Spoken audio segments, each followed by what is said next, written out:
Alright guys, we got a really special video to me on the channel today because I get to introduce the newest Jeep to my driveway and to the channel, my 1988 Jeep Comanche. This is a vehicle that I've wanted to own for an incredibly long time. It's a vehicle that caught my eye immediately as soon as I saw my first one, and I knew I needed to own one day. So without further ado, let's go ahead and get into it. Right, guys, so before we get too far into my Jeep Comanche specifically, let's talk just briefly about the history of the Jeep Comanche in general. There's a new short bed pickup on the road. It's called Comanche Sport Truck. It's the kind of truck only Jeep could build. And at just $64.95, it's also the lowest price pickup built in America. Now, AMC, who were the owners of Jeep at the time, introduced the Jeep Comanche in 1986. They produced them from 1986 all the way up to 1989, which is when Chrysler purchased Jeep. And then they were continued to be produced from 1989 all the way up until 1992. Now, during that span, there were only 196,000 of these Jeeps ever made. Now, before I put that 196,000 into perspective, the front half of the Jeep Comanche is just a Jeep Cherokee body with a bed on the back. Now, there were over 3 million Cherokees, the XJ model, produced during the time that they were in production, relative to that 196,000, which is 15 times more than the Jeep Comanche. Now, the reason for that is because when Chrysler did buy Jeep in 1989, they already owned Dodge. They wanted to focus more on the trucks from the Dodge side and focus more on the SUVs from the Cherokee's perspective. So with only 196,000 of these ever made, they are becoming very rare and very hard to find in good condition. Now, in order for me to buy a Jeep Comanche, it needed to have these things. One, it needed to have the 4.0 liter inline six, which this does, check. The second thing is it needed to have a 5-speed manual, check. It also needed to have 4-wheel drive. This one does, check. It needed to be in decent condition as far as the body, frame, and lack of rust. This definitely checked all of those boxes. This frame of the vehicle is just incredibly straight. Let's see if I can get a good angle of it. And there's very little rust anywhere on the entire body or frame. Super important to me, the paint is actually in really good condition. I believe that some of it was repainted at one point, which is perfectly fine for me. It's less work for me to have to do to get this restored into the condition that I want. In order for me to buy a Jeep Comanche, another feature that it needed to have was the 6-foot bed rather than the 7. Now, the reason for that, I'll be honest, is mostly aesthetics. I just think the 7-foot bed just looks a little bit more disproportional than what the 6-foot bed. It is actually better for off-road having the 6-foot bed as well, but unless you add really big tires and really big lift to your Jeep Comanche, in my opinion, I think the 6-foot bed just looks better than what the 7 does. I actually passed on a couple Jeep Comanches because of the fact that they had a 7-foot rather than 6, so it was an important thing for me to have. Now I'm going to go ahead and take you around the body of the vehicle just so you can see the condition that it's in. There are a couple slight dents, and I'm going to see what I can do about getting rid of anything that I can see here. Like this one should be pretty easy to get out. But overall, the condition of the body is pretty dang good. Surprisingly good for its age, and another thing that drew me specifically to this Comanche in general. Now, as you can see, there are parts of this vehicle that aren't perfect. The paint is fading on the bed rails here. The paint is pretty much all faded off of the top here. It was a Nevada Jeep originally, and then ended up in Montana many years later. And it does have, you know, some things that can be addressed and hopefully fixed up a little bit to make this thing really shine. But overall, just a really good condition for the body. Not to mention that underneath, now this is covered in a lot of fluid film, but the frame is in incredibly good condition, almost rust-free, which is another thing you just don't see very often. But with it being a Nevada Jeep and then a Montana Jeep, it really has a lot better likelihood of not having a whole lot of rust.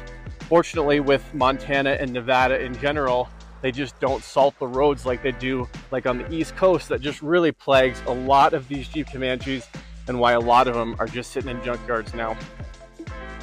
Now let's go ahead and take a look at the engine bay of the Jeep.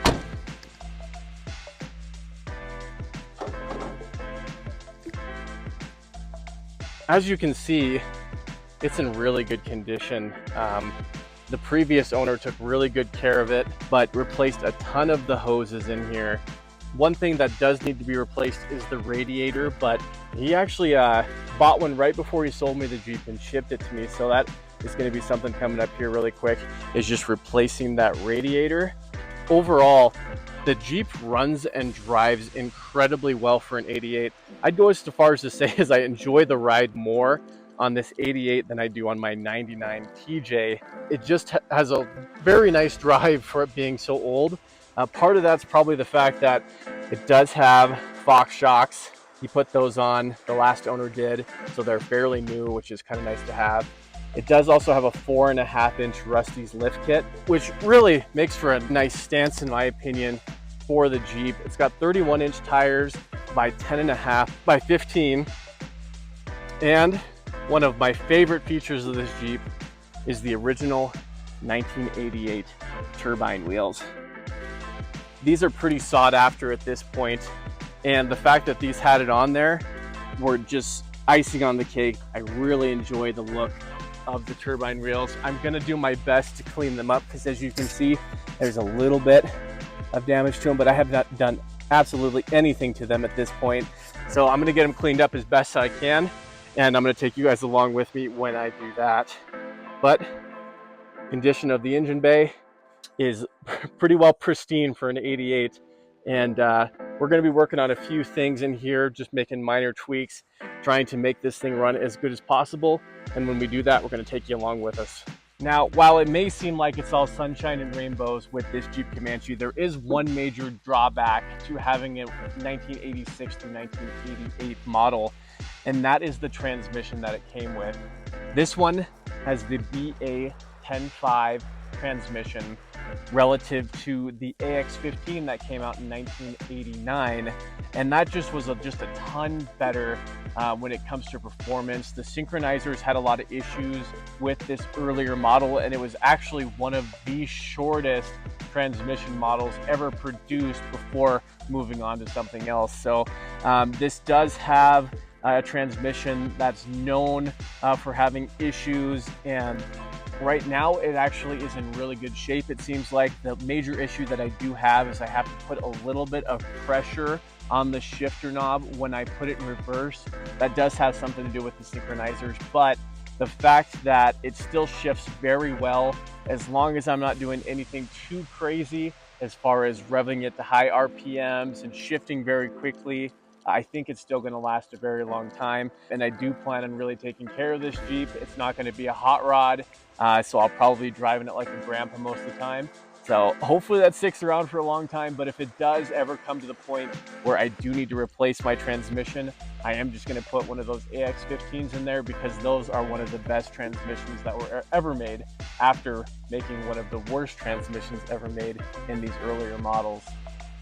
All right, so let's go ahead and talk about something that you guys are probably wanting to know, and something I haven't mentioned yet, and that is what I paid for this vehicle. He had it listed for $7,000, which is already a pretty dang good price. I haven't showed you what the mileage is of this vehicle, but I'll go ahead and do that here really quick. This has 212,000, let's see if I can get this to focus, 781 miles. Now, that is not a ton, honestly, for a 4.0 liter inline six engine, which is why I was perfectly okay with the amount of miles that it had on it. Now, could it have got a little bit less? Sure, but with all the features that I wanted, all of those things, as far as the condition of the vehicle, just made this one a worthy buy. I ended up paying $6,500 for it because I pretty much immediately got to him and told him I'd give him $6,500 just as long as the condition was as nice as I thought it was. when I went up to go see it, which it was, and I'm glad that I was able to negotiate that price before I came up there, because later that evening he was bombarded with Facebook messages from people wanting to purchase this vehicle from the same night that it was listed, which I'm not surprised because they are so rare to find.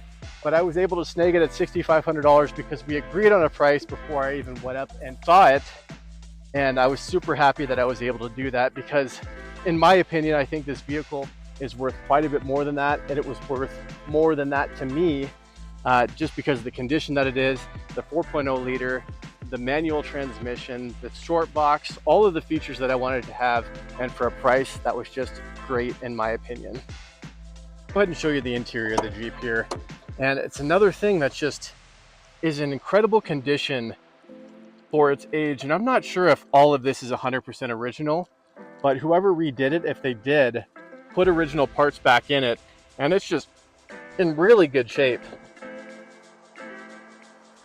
Now the gauge cluster does have the different options as far as the heat, the oil temperature, everything like that, which didn't come factory with all of these and is a pretty cool feature to have. This one also came with a clock, which I guess is just like a rare feature to have, which is kind of funny because, you know, that's just like such a standard thing to have these days. But having that clock on there is another feature that's pretty cool. It does have some storage in the back. Now, I haven't cleaned up this Jeep at all. It does have a few things. I wanted to keep it in the original condition that it was when I bought it, because I do plan on cleaning it up as best I can, and I'll do it in a video and just show you guys what I'm going to be doing. I'm going to have to replace this. The boot's all broken on it, and then so it'll end up looking a lot better once that's all taken care of.